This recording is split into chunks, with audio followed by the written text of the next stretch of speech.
Pag-usapan naman natin sa video na to guys, no, tungkol naman sa disobedience, no? Tatalakayin natin dito kung ano nga ba ang ibig sabihin ng disobedience at saka ano-ano nga ba ang mga consequences na matatanggap natin kapag tayo ay nag-disobey kay God, no? At saka, magbibigay din ako sa inyo ng mga examples guys, no, na kung ano yung mga parusa na natanggap ng mga karakter sa Bible na nag-disobey sa mga salita ng Diyos, no? Bago ang lahat guys, no, alamin muna natin kung ano nga ba ang disobedience na ito, no? Ang disobedience na ito guys ay ito ang kabiguan natin na sumunod sa mga kautusan ni God or sumunod sa mga tagubilin ni God sa atin, no?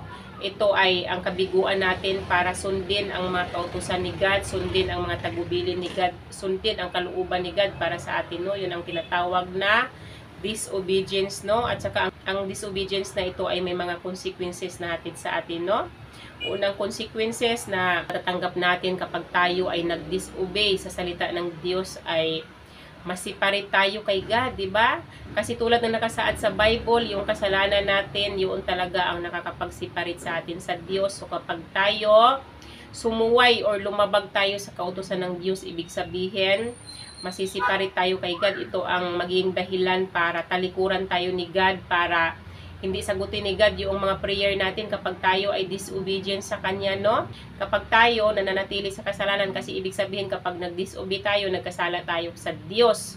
Hanggat nananatili tayo sa kasalanan, ibig sabihin, nakasipari tayo kay God. Unless magsisi tayo sa mga kasalanan nating nagawa para ma-restore kung anumang relationship na meron tayo kay God, no? Yan lang ang paraan para ma-restore ang relationship natin kay God ay sa pamamagitan ng pag-repent at paghingi natin ng tawad, no?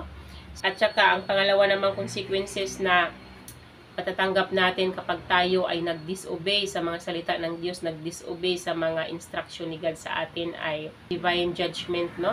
Katulad ng nakasaad sa Bible, ang mga makasalanan, ang mga tao na disobedient sa mga salita ng Diyos ay doon ang punta nila sa lake of fire. Ang parusa sa mga tao na sumusuway sa kautusan ng Diyos ay mababasa sa Revelation, no? Nakasaad doon na ang mga tao na makasalanan, ang mga tao na sumusuway sa kautusan ng Diyos ay doon sa lake of fire ang punta ninyo. Doon kayo tatapon, di ba? Balang araw sa final judgment, no? Kaya sana pa-realize natin guys, no, na kailangan talaga nating sumunod sa mga kautusan ng Diyos. Kailangan huwag tayong mag-disobey para hindi natin matatanggap yung kaparusahan na deserve natin, no? At saka pangatlo naman na consequences na matatanggap natin kapag tayo ay nag-disobey sa mga salita ng Diyos ay itong suffering at saka hardships, no? Tulad na lang ng example sa Bible, no? Noong nag-disobey si Adam at saka si Eve sa kautusan sa kanila ni God, no? Mula nung kinain nila yung prutas na bunga ng tree of good and evil na ipinagbabawal ni God sa kanila na huwag nilang kainin, kahit hawakan, hindi nila pwedeng hawakan, no? Pero mula nung kinain nila yung ano na yon, yung prutas na yon, ano ang consequences na natanggap nila? Inilabas sila ni God, ibig sabihin pinatalsik sila ni God doon sa Garden of Eden na yon, no? Dati sila ang caretaker doon, pero mula nung nag-disobey sila sa mga salita ni God ay pinatalsik sila doon sa Garden of Eden na yon. At saka na-curse yung ground, di ba?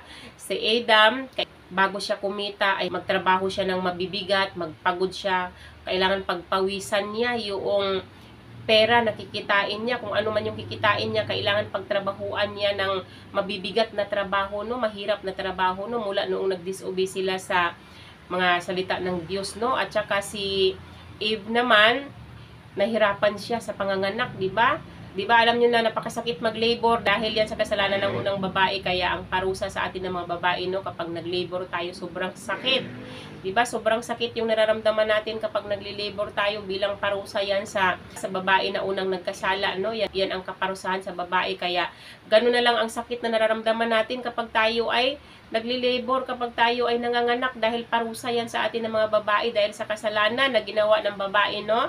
At saka mula nung nag-disobey sila sa mga salita ng Diyos, ay nagiging mortal na sila. Ibig sabihin, naka-experience na sila ng physical death, no? Kasi noong Hindi pa sila nag-disobey sa mga salita ng Diyos, immortal sila, ibig sabihin hindi sila mamamatay, di ba? Forever sana silang mabubuhay, pero noong nag-disobey na sila sa salita ng Diyos, nagiging mortal na sila, naka-experience na sila ng physical death, no? At saka, ang pang-apat naman na consequences na matatanggap natin sa pagiging disobedience natin ay yung magiging impact natin sa next na generation, no? Or magiging impact natin sa mga tao na nasa paligid natin, sa pamilya natin, sa mga tao na nakakasalamuha natin. Dahil yung pagiging disobedience natin, pwede tayong magiging bad influence sa iba, di ba? Kapag nakikita ng iba yung ginagawa natin, maaaring tularan tayo, maaaring pamarisa nila tayo para sila ay gumawa din ng mga gawain na kasuklam-suklam sa paningin ng Diyos, di ba? Para sila ay mag-disobey din sa mga salita ng Diyos dahil ginagaya kanila. Nagiging bad influence ka sa mga tao na nakakasalamuha mo sa pang-araw-araw na buhay mo, no? At saka ang panglima naman na consequences na matatanggap mo sa pagiging disobedience mo ay mawawala yung blessing sa iyo at mawawala yung prosperity, kasi alam naman natin bilang totoong alagad ng Diyos, bilang totoong anak ng Diyos, blessed tayo, no? Kasi si God ay source of abundance, source of prosperity, source of blessings, no? Kaya ang mga anak niya, blessed talaga yan. Pero kapag ikaw nag-disobey ka sa mga salita ng Diyos, ibig sabihin, mawawala na rin yung blessings mo, no? Mawawala na rin yung mga opportunities sa pagiging disobedience mo, no? Tsaka guys, no? Anong sabi ng Bible tungkol sa disobedience na to? Basahin natin sa 1 Samuel chapter 15 verse 23. For rebellion is as the sin of divination, and presumption is as iniquity and idolatry. Because you have rejected the word of the Lord, He has also rejected you from being king. Itong Bible verse na ito ay para kay King Saul ito, no? Kasi si King Saul, nag-disobey nga siya sa mga salita ng Diyos, no? Anong sabi ni Prophet Samuel dito? Ang pagsuway daw ni Saul o paglabag sa kautusan ng Diyos ay katulad daw ng kasalanan ng panghuhula, at saka ang pagpapalagay daw ni Saul ay katulad daw ng kasalanan ng pagsamba sa Diyos-Diyosan, di ba? Dahil daw ni-reject ni Saul yung mga salita ng Diyos, ni-reject din siya ni God bilang king, di ba? Kasi nga noong naging noong nag-disobey na siya sa mga salita ni God, ang ginawa ni God ay ni-reject siya bilang king. Pinalitan siya, di ba, ni King David, di ba? At saka, pagbibigay ako ng halimbawa sa inyo guys, no, yung mga karakter sa Bible na nag-disobey sila sa mga salita ng Diyos, kung ano ang nangyari sa kanila, no? Una na talaga si Prophet Jonah, no? Si Prophet Jonah, kung nagbabasa kayo ng Bible, inutusan siya ni God para mag-preach ng repentance sa bayan ng Nineveh, di ba? Pero anong ginawa niya? Tinakasan niya si God, no? Hindi siya sumunod sa inutos ni God sa kanya. Kung hindi, pumunta siya sa opposite na direksyon, no? Sa halip na pupunta siya sa East Nineveh, ang ginawa niya, pumunta siya ng West, pumunta siya ng Joppa, sumakay siya ng barko papuntang Tarshish. Ang ginawa ni God, dahil hindi nagustuhan ni God yung ginawa ni Jonah na pagtaka sa kanya, ay nag-send ng storm si God, di ba? Pinabagyo ni God. Sumakay siya ng barko, di ba? Ang lalaki ng alon, kamuntik pa silang malunod, no? Kamuntik pa silang mamatay lahat, kamuntik pang madamay yung mga kasama niya sa barko, no? Pero noong bandang huli, inamin ni Jonah na siya ang dahilan kung bakit nagkaroon ng bagyo, no? Kaya inutos niya doon sa mga taga-barko na itapon siya sa dagat, no? Tapos nung itinapon siya sa dagat, nakaabang yung malaking isda para lamunin siya. Nilamon siya, no? Nilunok siya ng buo ng malaking isda, no? Kasi yun talaga ang kalooban ni God, dahil yun ang parusa nga sa kanya sa pagsuway niya kay God, no? So, noong nag-pray siya, nasa loob siya ng isda, nag-pray siya, sinave din siya ni God, no? Naawa si God sa kanya, sinave siya. Tapos, na-porso, natuloy kung ano yung inutos ni God sa kanya. Nakarating din siya ng Nineveh, no? Nag-preach din siya, pero nag-disobey muna siya noong umpisa, nagiging dahilan pa para muntik siyang mamatay, at saka yung mga kasamahan niya sa barko. Tapos dahil sa pagiging disobedience niya, di ba? Doon pa lang, no? Mapapatunayan talaga natin na malaking kasalanan ang disobedience, kasi yung mga karakter sa Bible, kung ano ang nangyari sa kanila sa pagiging disobedience nila. At saka isa pang halimbawa ng pagiging disobedience ay yung nangyari kay, kung alam niyo si Samson, napakalakas ni Samson, no? Siya na siguro yung pinakamalakas na karakter dito sa Bible, tao sa Bible, no? Kasi si Samson, noong bago siya ipinagbuntis, no, yung angel ni God ay nag-appear siya doon sa nanay ni Samson, kasi ang nanay ni Samson ay baog siya, no? Hindi siya magkaanak, pero nag-appear yung angel ni God, no, sinabi niya na magbubuntis yung nanay ni Samson, pero ang bata na yon ay Nazirite kay God, no. Ibig sabihin, magiging ano kasi ang batang ipagbubuntis niya ay magiging tagapagligtas ng Israel, no. Isi-save niya yung mga Israelites, no. So, ang kautusan, ang sabi ng angel ni God, yung bata na yon ay hindi pwedeng uminom ng alak, hindi pwedeng putulan ang buhok niya. Diba? Yan ang sabi ng angel ni God, no? Yan ang kasama sa Nazirite vow, no?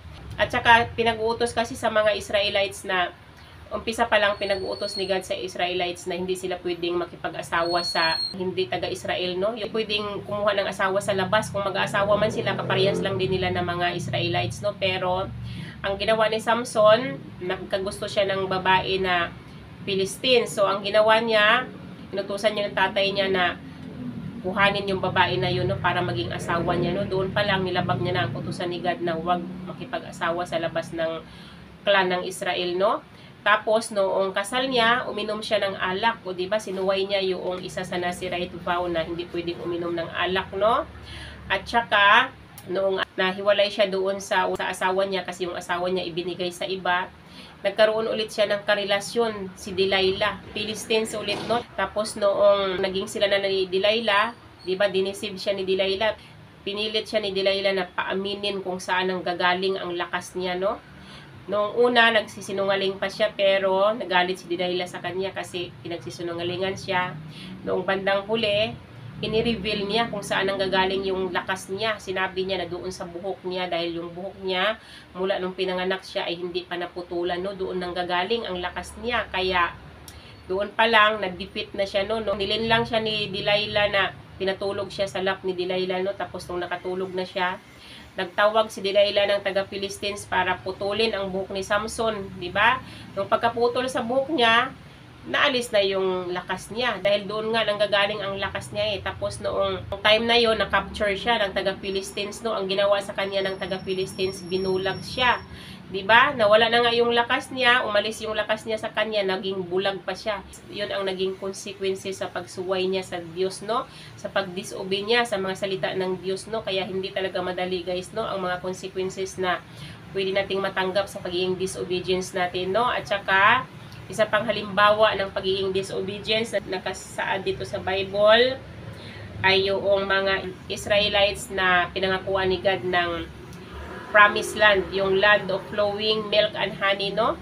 Namuhay sila sa wilderness ng 40 years dahil sa pagiging disobedient nila, dahil sa pagsuway nila sa kautusan ni God, no? Hindi yung generation na yon na disobedient sa mga salita ng Diyos ay hindi nila nakamtan yung promised land. Kung hindi, doon sa mga next generation na naging masunurin sa kautusan ni God, no? Yan ang consequences na mangyayari sa atin kapag tayo ay naging disobedient sa mga salita ng Diyos, no? At saka, isa pang halimbawa ng pagiging disobedience ay si Miriam at saka si Aaron ay kapatid ni Moses ito, no? Pero nagsalita sila ng hindi magandang salita sa likod ni Moses, no? Pinagsalitaan nila ng hindi maganda si Moses. Kaya, ang ginawang parusa ni God sa kanila ay si Miriam ay nagkasakit ng leprosy, no? Bilang parusa sa pagsasalita niya ng hindi maganda sa servant ni God. At saka si Korah din, si Nathan at saka si Abiram, 'di ba? Ang ginawa nila ay inaway nila si Moses, no? Nakipagtalo sila kay Moses. Ang ginawang aksyon ni God bilang parusa sa kanila sa pagiging disobedient nila, sa pagsuway nila sa servant ni God ay inopen ni God yung earth at nilamon sila, 'di ba? Kapag nagbasa kayo ng Bible, mababasa niyo na binuksan ni God yung earth at nilamon itong mga tao na binanggit ko, no? Ito si Korah, no? Nilamon siya ng ng earth, no? Kasi nga nagsasalita sila ng hindi maganda laban kay Moses, nakipag-away sila kay Moses, no? Tapos, 'di ba, noong din, may 'di ba, may mga senaryo din sa Bible, may mga nangyari din sa Bible na pinarusahan ni God yung una na talaga dyan, yung baha na isinend ni God sa earth para linisin yung earth, no? Yung time ni Noah, di ba? Yung time ni Noah na ang nasave lang si Noah at saka yung family niya, lahat ng mga tao namatay sa baha, di ba? Tinabaha ni God yung earth para linisin dahil nga sa kasamaan ng mga tao, no? Dahil sa mga ginagawang kasalanan ng tao, kaya nagawa ni God yun na linisin ang earth, 'di ba, sa pamamagitan ng baha, 'di ba? Walang naligtas no kung hindi si Noah lang at saka yung pamilya niya. Yung sila na sumakay sa ark at saka yung mga ilang paris ng mga hayop, no, yun lang ang mga naligtas, no, pero lahat na ng tao sa earth ay namatay sila. At saka pangalawa naman na halimbawa na talagang may consequences ang pagiging masama natin or pagsuway natin sa kautusan ng Diyos ay yung nangyari sa lugar ng Sodom at saka Gomora dahil sa kasamaan nila. Ang kasalanan nila ay nagpa-practice sila ng sexual immorality, tapos ang mga tao doon na naninirahan ay mga ma-pride sila, no? Tataas ng pride nila, mga mayayabang sila, at saka hindi ba sila hospitable kapag may mga foreigner, may mga bisita silang mga foreigner. Hindi nila ini-entertain yung mga bisita nila na foreigner, hindi nila pinapakitaan ng maganda, no? Hindi katulad sa, 'di ba, mayroon sa atin mga Pilipino na kapag may mga bisita tayo, talagang ini-entertain natin, no? Talagang binibisita talaga natin, no? Talagang pinapakain natin or pinapakitunguhan natin ng maganda kapag may mga bisita tayo, no? Pero yung mga tao sa Sodom at sa Gomora, wala silang ganong pag-uugali, no? Kaya ang ginawa ni God, bilang kaparusahan sa kasamaan nila, sinunog ni God yung Sodom at saka Gomora, no? Yan ang naging parusa sa kanila, no? Ang iniligtas lang ni God ay yung si Lot, 'di ba? Yung pamangkin ni Abraham na si Lot at kasama yung pamilya niya. Pero noong nag-disobey ang asawa ni Lot doon sa instruction ng angel na kapag sila ay umalis sa lugar na yon, huwag lumingon. Ang ginawa ng asawa niya, lumingon siya, kaya ang nangyari sa kanya, nag-transform siya into pillar of salt, no? 'Di ba? Lahat talaga ng pagiging disobedience natin may kaukulan na parusa, kaya mag-ingat tayo sa pagsuway at paglabag natin sa kautusan ng Diyos, no? Isa pang halimbawa na talagang ang pagiging disobedience natin ay talagang may kaukulang parusa or may consequences na hatid ay yung nangyari kay King Pharaoh. 'Di ba si King Pharaoh, dahil nga nagiging alipin niya yung mga taga-Israel, no? 'Di ba, naging alipin niya, matagal na nanilbihan sa kanya. Pero noong nagtagal, umiyak sila kay God, yung mga Israelites, umiyak sila kay God, humingi sila ng tulong kasi gusto nila maialis sa slavery kasi napapagod na sila kasi pahirap na ng pahirap yung sitwasyon nila nung bandang huli, no? Dininig ni God yung mga taga-Israel, no, nung umiyak sila. Ang ginamit ni God na servant niya para magligtas sa mga taga-Israel ay si Moses, 'di ba? Si Moses at saka si Aaron, yung kapatid niya, 'di ba? Sila ang ginamit ni God para iligtas yung mga taga-Israel sa kamay ni King Pharaoh, sa mga Egyptian, 'di ba?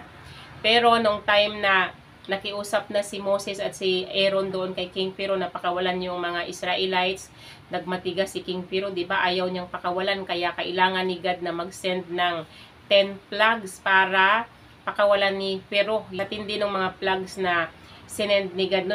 Natakot si King Pharaoh nung bandang huli, kaya nung bandang huli pumayag na siya na pakawalan yung mga Israelites, no? Pero nung nakawala na sila, nung malayo na, nakaalis na sila ng Egypt, na binabaybay na nila yung daan papunta doon sa destination nila, ay hinabol din sila ni King Pharaoh, no? Nung nasa Red Sea sila. Pero yung paghabol ni King Pharaoh na yun at saka yung mga tauhan niya, yun pa yung naging dahilan ng kamatayan nila, 'di ba?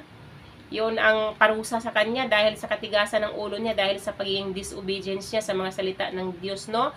Kaya doon pa lang sa mga binasa kong halimbawa sa inyo, guys, sa pagiging disobedience, guys, mayroon talagang kaukulang parusa, mayroon talagang consequences ang pagiging disobedience natin, no? Tsaka anong sabi dito sa Bible? Sabi sa Romans chapter 2 verse 8, "But for those who are self-seeking and do not obey the truth, but obey unrighteousness, there will be wrath and fury." Malinaw na nakasaad dito. Kung sino man daw yung hindi sumusunod sa katotohanan, pero ang sinusunod niya yung kabaluktutan ng mga salita ng Diyos, ay makakamtan daw natin yung galit ni God, yung matinding galit ni God, fury, 'di ba? Wrath and fury, 'di ba? Matinding galit ang makakamtan natin dahil sa pagiging disobedience natin, no? Kaya sana ma-realize na natin 'yan, guys, na may hatid talagang consequences ang disobedience natin kay God, no? Hindi magandang consequences ang matatanggap natin sa pagiging disobedience natin. At saka ang sabi naman dito sa 1 John chapter 5 verse 3, in fact, this is love for God, to keep His commands, and His commands are not burdensome, di ba? Kung sinasabi nating mahal natin si God, patunayan natin, no? Sa pamamagitan ng pagsunod natin sa mga kautusan niya, kung ano man yung mga instruction niya, kung ano man yung mga commandments niya, sundin natin. Kung sinasabi natin na mahal natin si God, patunayan natin sa pamamagitan ng pagsunod natin sa mga salita niya, kasi ang nakasaad dito, ang mga salita ni God ay hindi daw pabigat sa atin, no? Hindi naman talaga mabigat, no? Nakasaad sa commandments ni God na huwag tayong magsinungaling. Huwag tayong magsinungaling. As in, lahat ng ilabas natin sa bibig natin, pawang katotohanan. Huwag nating haluan ng kasinungalingan yan para hindi natin ma-disobey ang mga salita ng Diyos, para hindi tayo maparusahan balang araw, di ba? At saka nakasaad yan sa commandments ni God na huwag tayong magnakaw. Huwag tayong magnakaw. Iwasan natin na huwag tayong magnakaw para hindi natin ma-disobey ang mga salita ng Diyos, para hindi natin makamtan ang galit, ang matinding galit ni God sa atin balang araw. At saka nakasaad sa commandments ni God na huwag tayong mag-commit ng adultery. Sundin natin, huwag tayong makipag-sex sa kapwa natin hanggat hindi pa tayo kasal, hindi tayo kasal sa tao na yun, wala tayong karapatan na makipag-sex. Sundin natin, huwag tayong mag-masturbate, huwag nating tignan yung kapwa natin na may halong pagnanasa, di ba? Para hindi natin makumit itong sexual immorality na ito. At saka, nakasaad yan sa Bible na huwag kang pumatay ng kapwa mo dahil hindi binigay sa'yo yung authority para i-judge mo yung kapwa mo, kasi si God lang ang may authority nun. Ibigay natin kay God ang paghihiganti. Si God na ang bahala sa atin. Huwag nating ilagay sa mga kamay natin yung batas ni God, di ba? Hindi naman mahirap gawin yung mga inuutos ni God sa atin, hindi pabigat, no? Mabilis lang, nasa atin na lang yun ang pagkukontrol. Kailangan lang natin ng self-control at saka disiplina sa sarili natin para talagang masunod natin kung ano man yung mga commandments ni God, kung ano man yung mga instruction ni God sa atin, no? At saka pag sinabi ni God sa atin na magpatawad tayo, hindi naman mahirap magpatawad. Kailangan lang natin na mag-let go, kailangan lang natin mag-move on para makalimutan natin yung sakit or yung kung ano man yung sakit na dinulot sa atin ng mga taong nagkasala sa atin, para mapatawad natin sila, di ba? Sinabi ni God na linisin natin yung puso natin, alisin natin yung mga negativity sa puso natin, alisin natin lahat ng hinanakit dyan, alisin natin lahat ng bitterness dyan, alisin natin lahat ng insecurities natin na nandyan sa puso natin, alisin natin lahat ng galit dyan, di ba? Ma-work out natin yan ng paunti-unti, no? Hindi man agad-agad, pero kung tayo talaga gusto nating sundin ang kalooban ng Diyos, gusto nating sundin ang kautusan ng Diyos, ay walang mahirap, kasi hindi nga pabigat itong mga kautusan ni God, no? Kailangan lang natin ng discipline, kailangan lang natin ng self-control, no? At saka, kapag sinabi ni God na mahalin mo yung kapwa mo, kasi yan ang second greatest commandments ni God ay love your neighbor, di ba? Sabi niya, mahalin mo yung kapwa mo, mahalin mo yung kapwa mo, di ba? Kahit yung kaaway mo, mahalin mo, di ba? Ibig sabihin, pakitunguhan mo sila ng maganda at saka ipag-pray mo sila, yung mga kaaway mo, ipag-pray mo para sila ay maalala din ni God. At saka huwag natin sirain yung kapwa natin, di ba? Para may pakita natin sa kanila na mahal natin sila, di ba? Magkaroon tayo ng malasakit, magkaroon tayo ng awa sa kapwa natin para mapatunayan natin na mahal natin sila, di ba? Pag sinabi ng Diyos na you shall love the Lord your God with all your heart, with all your mind, with all your strength, 'di ba? Gawin natin, 'di ba? Gawin natin 'yun, no, para hindi tayo magkasala, hindi tayo mag-disobey sa salita ng Diyos, 'di ba? Para hindi natin matanggap yung kaparusahan natin balang araw, no? Sa pagiging disobedience natin, talagang hindi tayo makakaligtas dito sa consequences na ito, guys, balang araw, kapag hindi tayo marunong sumunod sa mga kautusan ng Diyos sa atin, no? Hindi tayo marunong sumunod sa instruction ni God sa atin, no? Talagang may kaukulan na parusa, no? At saka panghuli naman na consequences na matatanggap natin kapag tayo ay nag-disobey sa mga salita ng Diyos ay, syempre, hindi tayo mapagkalooban ng eternal life, di ba? Kasi bilang disobedience sa mga salita ng Diyos, ibig sabihin, makasalanan tayo, marumi tayo, hindi tayo pwedeng tanggapin doon sa langit unless nakapagsisi tayo sa lahat ng mga kasalanan natin, kung ano man yung disobedience na nagawa natin kay God, nakapagsisi muna tayo or nakahingi na tayo ng tawad bago pa man tayo nawala sa mundong ito para matanggap tayo doon sa heaven, no? Pero kapag hindi natin nagawa yon, halimbawa nag-disobey tayo sa mga salita ng Diyos, tapos hindi tayo nakapagsisi, isa lang ang ibig sabihin, no?